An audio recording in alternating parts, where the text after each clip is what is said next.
జమ్మూ కాశ్మీర్లోని పహల్గామ్ ఉగ్రదాడిలో పాకిస్తాన్ పాత్ర ఉందని తేలిపోయింది. ఈ ఉగ్రదాడిలో కీలకంగా వ్యవహరించిన పాకిస్తానీ టెర్రరిస్ట్ హసీం మూసా గతంలో పాకిస్తాన్ ఆర్మీ ప్రత్యేక బలగాల్లో పారా కమాండోగా పనిచేసినట్లు దర్యాప్తులో వెల్లడైంది. ప్రస్తుతం లష్కర్-e-తోయిబాలో యాక్టివ్గా ఉన్న ఈ ఉగ్రవాది పూర్వాపరాలు ఆరా తీయగా షాకింగ్ విషయాలు వెలుగులోకి వచ్చాయి.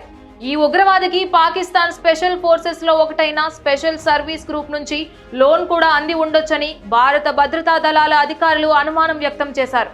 కోవర్ట్ ఆపరేషన్స్ చేయడంలో పాకిస్తాన్ SSG పారా కమాండోలకు ప్రత్యేక శిక్షణ ఇస్తారు. పహల్గామ్ ఉగ్రదాడితో సహా ఈ హసీం మూసా కశ్మీర్లో జరిగిన 3 ఉగ్రదాడుల్లో కీలకంగా వ్యవహరించాడు.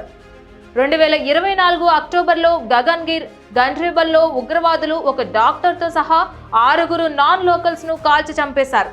బుటాపత్రి, బారాముల్లాలో 2 ఆర్మీ జవాన్లు, 2 ఆర్మీ పోర్టర్లు కూడా 2024లో ఉగ్రవాదుల కాల్పుల్లో వీరమరణం పొందారు. పహల్గామ్తో సహా ఈ 3 ఉగ్రదాడుల్లో పాకిస్తానీ టెర్రరిస్ట్ హసీం మూసా కీలక సూత్రధారి. కశ్మీర్కు వచ్చే నాన్ లోకల్స్ ను టార్గెట్ చేయడమే లష్కర్-e-తోయిబా ఇతనికి అప్పచెప్పిన ప్రధాన విధి. లోకల్స్ లో కలిసిపోయి పహల్గామ్ ప్రాంతంలో పక్కాగా రెక్కీ చేశాడు. బైసరన్ లోయ పర్యాటకులతో కలకలలాడుతూ ఉండగా 26 మందిని పొట్టన పెట్టుకుని భారత్కు తీరని శోకాన్ని మిగిల్చాడు.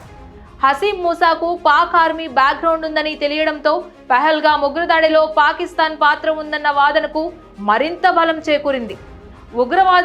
ఉగ్రవాదాన్ని పాకిస్తాన్ పెంచి పోషిస్తుంటే అమాయక ప్రజలపై ఉగ్రవాదులు నరమేధం సృష్టిస్తూ రెచ్చిపోతున్నారని ఐక్యరాజ్యసమితి వేదికగా పాకిస్తాన్ వైఖరిని భారత్ ఏకిపారేసింది.